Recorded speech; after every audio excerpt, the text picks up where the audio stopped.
I'm Chris Hahn, the Aggressive Progressive. Check out a new episode of the Aggressive Progressive podcast every Tuesday.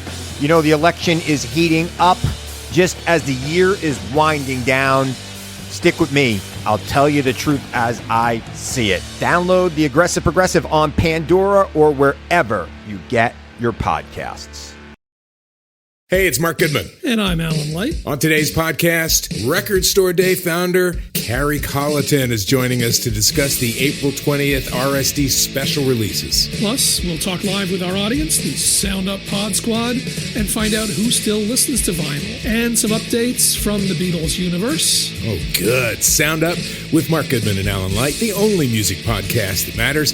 Get it on Pandora, Spotify, Apple Podcasts, or wherever you get your podcasts. Hey, what's up, everybody? This is Ice-T. I want you to do something for me. Make sure you download and subscribe Library Rap, the hip-hop interviews with Tim Cal. It is fucking official, all right? Stop playing. Download and subscribe Library Rap, the hip-hop interviews with Tim Cal. It's cold. Known for creating Atlanta hip-hop with a twist, my next guest has worked with Jazzy Jeff, DJ Spinna, J-Live, and much more. His newest album is Kings of Vice. He's Señor Kaos, and welcome him to Library Rap, the hip-hop interviews with Tim Kaos. Thank you so much for being here, man. Yeah, happy to be here. Thanks for having me. Your dream life truly exists on the other side of your vices. So before we go into this new album, which is with Illustrate, which is incredible, by the way, I want to go back to the cover art of the Chaos Effect. You have a banner with the New York City to Atlanta, NYC to ATL across it. What's the significance of these two cities for you? Yeah, so New York is it's the birthplace for me. You know, was born there, raised there, lived there I was about 11, and then I came down to ATL. So that was a significance. A lot of people kind of migrated down to Atlanta in the 90s and even still to today. But you had folks like Binkus Rex, who Flux from Binkus Records is the one who did the artwork for the album. So significance of that, but there's just also like the sound, with Binkus, with myself, and so many others who kind of came down here and just brought that vibe and brought that sound and adapted to Southern living and as well, and kind of added that flavor and those nuances to it. So that was the science behind that. Nice. Was there you said you were in New York till 11. Were you able to appreciate the New York hip hop you were hearing when you were here, or is that something that kind of grew on you as when you moved away to ATL? A little of both, man. My father was a DJ. Oh, dope. Nice. So I've heard music since I came out the womb, and I'm talking old school hip hop, like Treacherous 3 and wow, nice, Phony G and all of that type of stuff. So that's stuff that my father was playing, when I was just a little kid. So I always heard the music and heard the sound. I think coming down south made me realize that it's just a different perspective. When I came here, bass music was the thing as a kid. We call it booty shake music or bass music. And completely different sound and vibe, but I loved it. Immediately loved it and still love it. But I think it's a little of both, man. Like it's New York is the birthplace, it's the epicenter of hip hop and hip hop culture. So for me, just kind of being inspired by like everything that was happening in the 80s as a kid, and not just music, movies, Beat Street and Wild Style and all this stuff. That was Style Wars and all of these things that were coming out ended up becoming influences. So, you obviously have your own sound, your own flow to you, but I have to, I want to give you props in the sense where when I listen to some of your work, you remind me of the late great Big L and also Superstition. How were you able to kind of create your own sound, but also come to the point where you realize, all right, this is who I'm going to be. This is what I'm going to represent. It takes a lot of time, a lot of experience, and a lot of confidence I think early on, when I was just getting into writing raps and flowing, it's always like, for me, it was taking little nuances, inspired by how to sound like that, but in your own way, your own flavor. And then as time kind of goes on, and I think everybody kind of starts like that, no matter where you started. You had something that you were that you started with, but as time goes on, you get more experiences, you go through things, you start to develop your own voice. And music for me has always been sort of it's a release for me, just in terms of to deal with everything I'm dealing with as a young man trying to survive in America, and just be a righteous person, be a good person surrounded by evil and all these other things that are going on. So it's always been kind of release, and the more that I release, the more that I can't release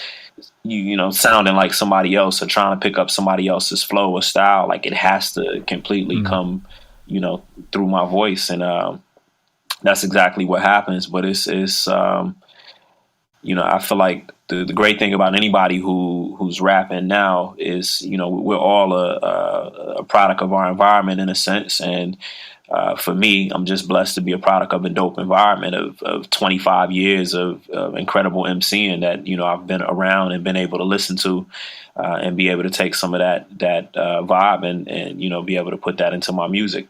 And I always say I make music for lovers of lyricism. So, you name it, Big L, great. And Superstition is the homie. We collabed on our last group project. We got a joint. So, those are brothers I consider, high level lyricism right there. So if I'm in that conversation and I'm in the right space, that's where I want to be. That's dope. You mentioned your dad being a DJ, and so I want to ask you about the first track. Let's take it back a little bit. The Chaos Effect, the Understanding. It uses a kind of a great example of the DJ scratching. What's for this track in particular, but also in general? What is the importance of the DJ and the scratch to you? Man, that's a good question. It's like it's kind of like something intuitive to me. Like, you don't really think about it, but it's like it's always been there. It's there, and when it's not there, it's like, it's funny. Me and Illustrator listen to the records all the time. Like, yo, this needs some cuts. Nice. Like, we got to put some cuts right here. We need some cuts in here. It's like, it's just peanut butter and jelly, man. It's like that piece that just goes great.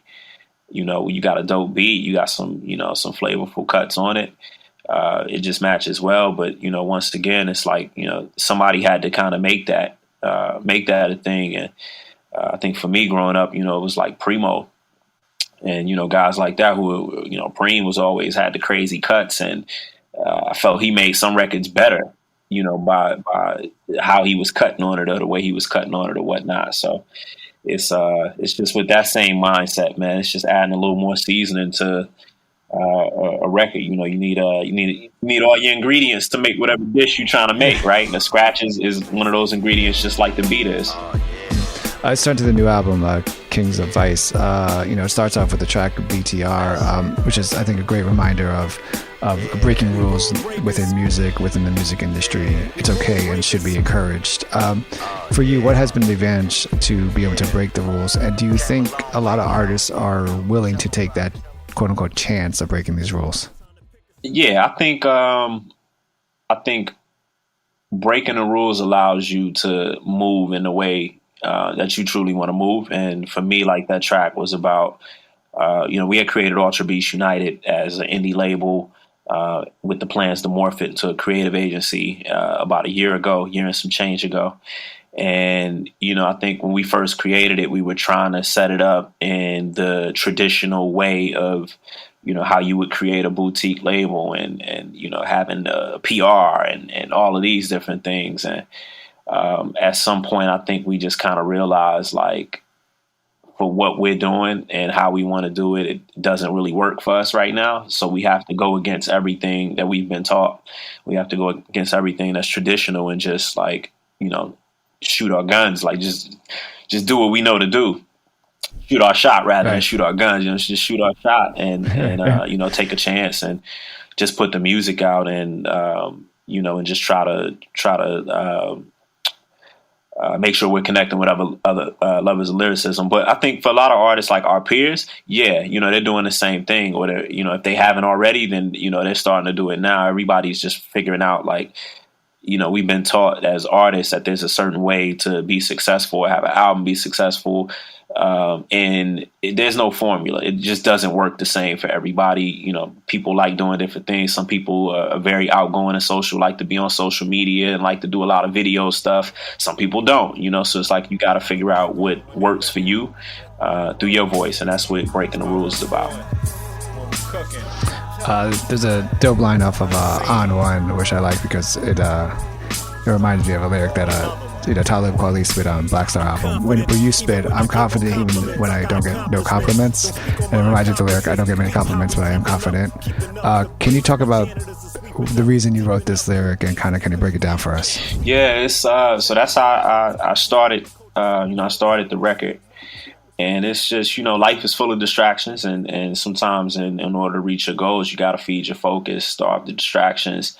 When you get into a real zone, is like, that's when you on one. That's when you're winning. And it's like, nobody's really going to give you praise. It's a very thankless, job as an artist, as a lot of things, really, when you think about it. It's people who do amazing things and they don't really get thanked for what they do. And so that's kind of where that line, came from. I feel like I create good music. I hope people enjoy the rhymes. It's dope. But at the same time, if you don't, then it's like I still have to be confident, even when I'm not getting no praise.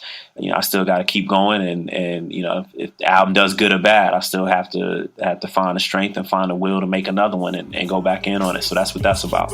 My literature rich gents, my rhymes gorilla like 6 cents. So these labels rather get away with my face in the room. Don't hide behind it, embrace your doom. Are you in search of deeper meaning in your life? Longing to manifest your true desires and unlock your full potential? Look no further than Portal Místico Podcast, your gateway to treasure trove of transformative tools, enlightening interviews, and enriching content. I'm your host, Elena Maggio, and it's my heartfelt desire to guide you on this extraordinary journey of self-discovery. And with every episode, I'm passionate about sharing and introducing you to new topics in self-development, metaphysics, astrology, the law of attraction, numerology, interviews that will eliminate your path and fuel your own personal growth. This podcast is your wellspring of inspiration dedicated to help you uncover your purpose with unwavering passion. Together, we'll dive deep into the fascinating topics and explore endless possibilities. Listen to Portal Místico on Pandora, Apple Podcast, or your favorite platform. Hey, it's Mark Goodman. And I'm Alan Light. On today's podcast, Record Store Day founder Carrie Colleton is joining us to discuss the April 20th RSD special releases. Plus, we'll talk live with our audience, the Sound Up Pod Squad, and find out who still listens to vinyl. And some updates from the Beatles universe. Oh, good. Sound Up with Mark Goodman and Alan Light, the only music podcast that matters. Get it on Pandora, Spotify, Apple Podcasts, or wherever you get your podcasts. On One, you talk about the business side of hip hop and how artists have not been kind of able to protect themselves. You start out the second verse with "Tired of these racist gatekeepers." Can you talk about who you're referring to and what are they? I guess what are they essentially controlling in terms of music? Yeah, it's more so media. Is websites, online places that kind of control. Just news and what's coming out and what's new and who's hot and it's those sites. It's a little of online radio and different platforms. And I don't want to go too deep and call folks out because we still need them. I still, I still need them to support and to help reach these higher platforms. But it's just like, it's just meetings that me and Ford were having and meetings I was having and conversations I was having and you start to realize that, some people who are kind of controlling the narrative of the music that's getting out also have an agenda. And, last year, kind of when I was going through that agenda just seemed to be like everything that was about the destruction of our people. And, if you weren't making music that relates to selling drugs or shooting people or objectifying women, this, that, the third, and it's like they don't want anything to do with it. They don't want to show this side of music that's coming out. And, I feel like that's not right. There's something wrong with that. Right. So once it really just kind of clicked in me, is everything I do musically is we try to express how we feel and what we're going through, but we also have a job to kind of expose what's going on out here. And because the average person doesn't really know, they just hear music and consume it how they consume and keep it moving. But when you're really in this and having these conversations and these meetings with different brands and organizations, you start to realize like, oh, there's a bigger agenda here, and it's definitely a hidden racist agenda. It's a lot of these companies are owned by people who don't look like us, or not even owned, but just people that are on these teams, management and such. They don't understand what we do or why we do it. It just becomes a thing of what makes more money, and also at the end of the day, it feels like it's moves are made to make us look lesser than, in a sense or whatnot. So that's where it came from, and I'm always going to express how I feel. Good, bad, and different. And that's one of those lines. Is it? I mean, are these conversations you're having? Is that like, are they blatantly telling you like, is it blatant that what they're saying in terms of pushing back at you, or are they just trying to kind of, they strategically kind of, well, if you sounded like this person. No, it's man, and there's an instance where it's been super blatant, super like, hey man, you're not talking about this, and this isn't what the people want to hear, and this is somebody who telling me what my people want to hear, and it's like, where are you basing this information on? And it just becomes, this whole cat and mouse dance when you start calling people out on things or asking deeper questions, about their agenda, about what because, the thing for me is I always look at a brand and I look at their mantra, right? You look at whatever site or whomever, everybody has their little tagline that they're about.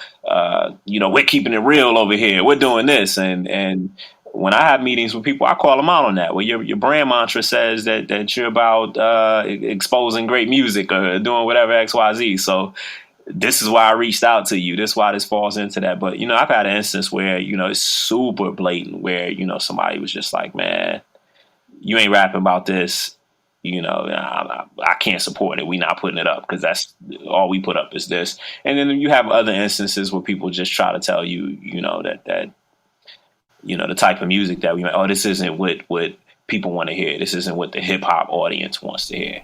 But it's more like if you put it out there, people will listen. Absolutely. Yeah. So, I listened to the album a few times, which is great because, sometimes you listen to one album, you're like, crap, I'm done, but no, I listened to the album a few times it was every track spoke something new every time I heard it, which was great to hear. And I was like trying to figure out kind of, what was this kind of like a call to action that maybe you and Illustrate were trying to put together? And I got to the track. Eventually, I got back to the track "A Better Way," and you had this great, I think, few words, one line saying, "You spit, my only destination is hip hop preservation and legislation." Which I think is just like kind of that real call to action that this kind of album represents. Besides the music, how are you trying to push for hip hop preservation and also for hip hop legislation? I mean, I think right now for me, it's like using my platform through music because that's the biggest voice that I have right now. At least it feels like it, and so that's kind of where I'm. That's like the start.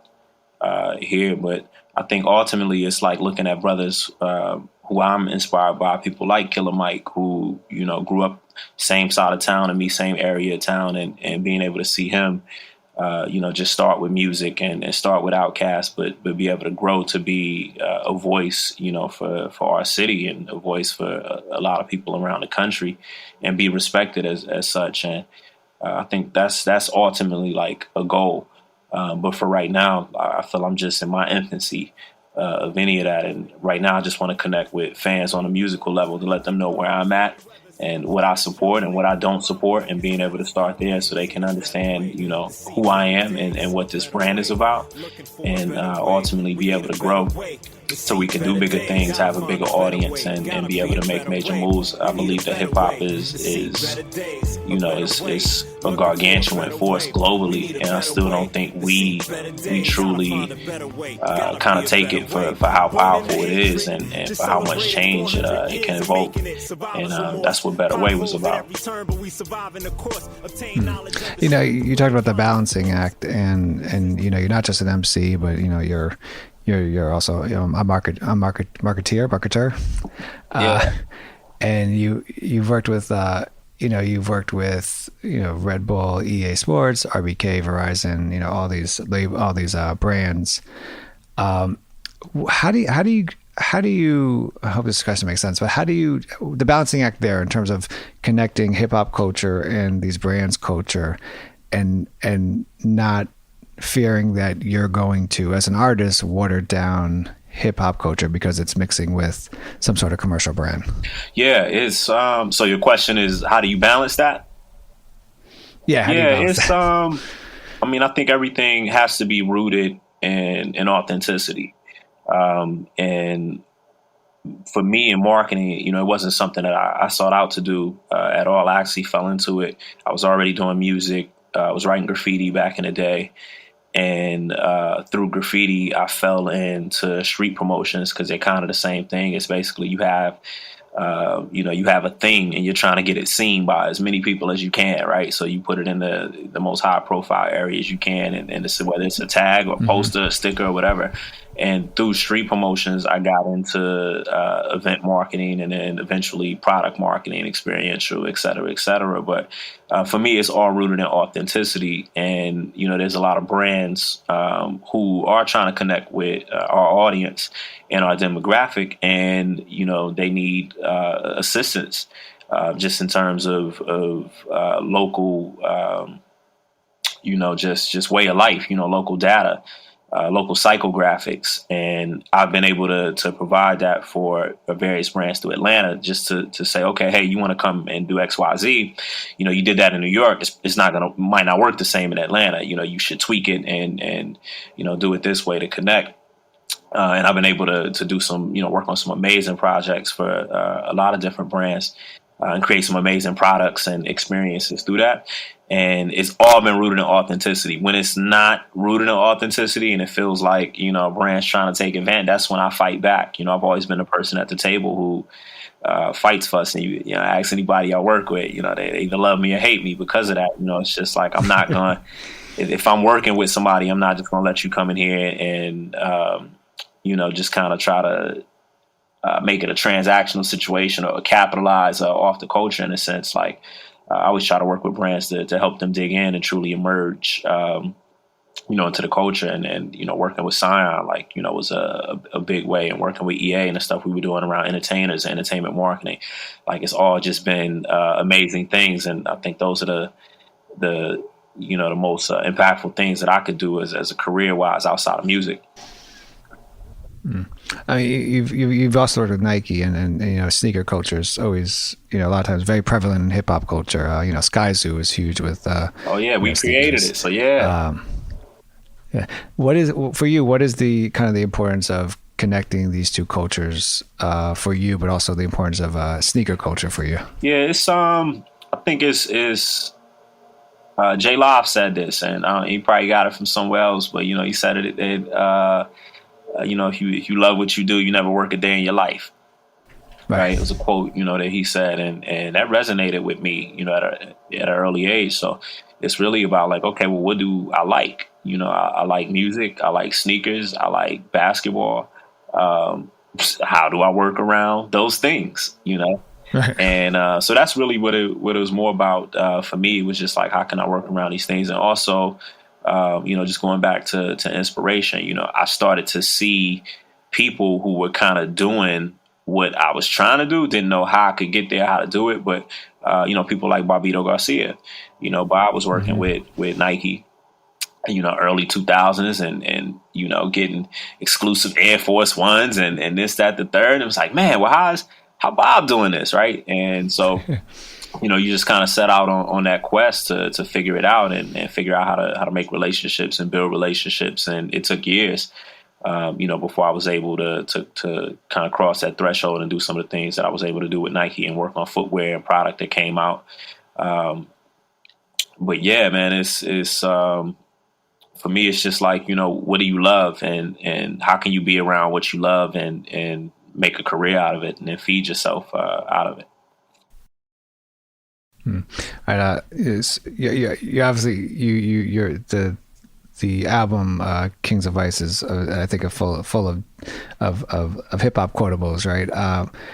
If there was a lyric off Kings of Vice that kind of you go, oh shit, I can't believe I wrote that, what would be that lyric that you would go to?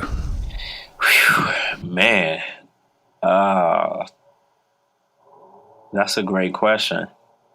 Hey, I'm Mark Goodman. And I'm Alan Light. On today's podcast, in celebration of International Guitar Month, Pete Townsend of The Who will join us. Pete went deep with us into his relationship with the guitar and with music in general, the new Broadway version of Tommy. He clarified the status and the future of The Who and much, much more. Sound Up with Mark Goodman and Alan Light, the only music podcast that matters. Get it on Pandora, Spotify, Apple Podcasts, or wherever you get your podcasts. Are you in search of deeper meaning in your life? Longing to manifest your true desires and unlock your full potential? Look no further than Portal Místico Podcast, your gateway to treasure trove of transformative tools, enlightening interviews, and enriching content. I'm your host, Elena Maggio, and it's my heartfelt desire to guide you on this extraordinary journey of self-discovery. And with every episode, I'm passionate about sharing and introducing you to new topics in self-development, metaphysics, astrology, the law of attraction, numerology, interviews that will eliminate your path and fuel your own personal growth. This podcast is your wellspring of inspiration dedicated to help you uncover your purpose with unwavering passion. Together, we'll dive deep into the fascinating topics and explore endless possibilities. Listen to Portal Místico on Pandora, Apple Podcast, or your favorite platform. I have no idea. I'm trying to go through songs and think. I have no idea, man. I would truly have to sit with it. It's a lot, the album's 13 cuts. The guest features are just family. Binkus and AOS and Head Crack and Boog Brown and Four Eyes and Joe D and it's a lot of just me, just kind of on the rest of the album, and I feel like it's one of my best projects to date, for sure, just because I was able to really get into a bag lyrically and find a spot where I felt like every verse I was writing and every song that was kind of coming out, I started to feel like, oh man, all right, that one's really good. And then, feeling like, man, I outdid myself on this one. Like, oh, this one's even better than the last one. Like I made On One, and it's like, okay, On One's good. But then wrote King, and it's like, oh man, that was even better. And then, Better Way was, I think, the last thing I wrote on the album. And the second verse off of Better Way was like, oh man, okay, I might have really impressed myself here. So it's a few, man. I can't pinpoint lines per se, but some of the verses, like the second verse on Better Way, the first verse on Stupid Moves, the verse on Jimmy Jump. I'm trying to, it's probably like three of my favorite that just pop out. Off the jump. The whole song 97 Lucchini, I just have fun writing that, but those are probably some of the verses that stand out, that pop out kind of at the moment after you asked that I really felt like when I was into them, like, okay, this one's better than this other one. I might have outdid myself on here. I'm impressed by how this come out, and that's the best feeling, man, when you're writing something and you're crossing stuff out and Xing stuff out when you get to the point where you're like, you finish the verse. And it's and just to answer that, I write. I know there's a lot of folks that like, yo, we don't write no more in rap. I just go spit. Like, nah, I actually write everything Nice. That's on the album, and I have everything written, and I know the rhyme, but before I get to the studio, so I know actually, how I'm gonna lay it down. But those are probably three that strike out. But the whole album to me, I remember finishing it and then going back and listening to the Chaos Effect and saying, okay, is this, am I better lyrically? And I feel like I was, and I am. So that was a good point for me. It's like everything I'm putting out, I want to make sure that I'm impressing myself versus like the last thing that I put out. And I also, what I do like is that you talked about the features, and there's no reason to be, quote unquote, shy about having features on. But what I do appreciate is that you start out the album BTR with just yourself, right? And then you finish the album KOV with just yourself as well. Was that a conscious decision to do? But two, also, if you could talk about the last track, kind of why leaving the listener with KOV as the last track. Yeah, it's trying to just kind of provide the perfect bookends, that first and last. Like the first track is like, I gotta keep you, I have to engage the listener to make sure you want to hear what's coming next. I'm not giving you everything, but it's like I'm just want to give you a little spice to be like, hey, the beat's banging, talking about something in here. What else is going on? I'm gonna keep playing it, so always like my first track, I think it was an intro, is typically always me. I don't think I've ever done like a collab on a first track. That's always like the one I want to set off. And the last one was kind of the same, just it's the title track for the project. It's just a mantra, just kind of celebrate the disciplines that's helped us create and communicate through the music that's on this project. If I would have put anybody on it, I would have illustrate to kick a little verse. But other than that, it's just kind of me sending you off and kind of low key prepping y'all for like, hey, it's going to be more stuff to come. And could you give us a hint of the more stuff to come? Yeah, absolutely. It's a journey, and the journey continues. And Kings of Ice was just like, we just want folks to get in the car and take a ride with us, and once you feel comfortable getting in the car taking this ride, like we could take you to the next place and continue this journey and just hit all the destinations we want. That's dope. A new album is Kings of Ice. The artist is Señor Kaos. Kaos, thank you so much for being on Library Rap, the Hip Hop Endeavors of Tim Monaco. A great pleasure talking to you. My man, appreciate you. Illustrate. Kings of Ice. Ultra Beast United. Mud Knock Studios. You know how we do. Yeah. Do great minds think alike, or do they seem to differ? My mind consists of an entirely different picture. I take you through times, my rhymes are scriptures, fixtures. The jury man to the districts, and I'm still the victor. Take you back to May 2002. Me and my confidant was down the... Hey, it's Mark Goodman. And I'm Alan Light. On today's podcast, Record Store Day founder Carrie Colleton is joining us to discuss the April 20th RSD special releases. Plus, we'll talk live with our audience, the Sound Up Pod Squad, and find out who still listens to vinyl. And some updates from the Beatles universe. Oh, good. Sound Up with Mark Goodman and Alan Light, the only music podcast that matters. Get it on Pandora, Spotify, Apple Podcasts, or wherever you get your podcasts. Hey, I'm Mark Goodman. And I'm Alan Light. On today's podcast, in celebration of International Guitar Month, Pete Townsend of The Who will join us. Pete went deep with us into his relationship with the guitar and with music in general, the new Broadway version of Tommy. He clarified the status and the future of The Who, and much, much more. Sound Up with Mark Goodman and Alan Light, the only music podcast that matters. Get it on Pandora, Spotify, Apple Podcasts, or wherever you get your podcasts.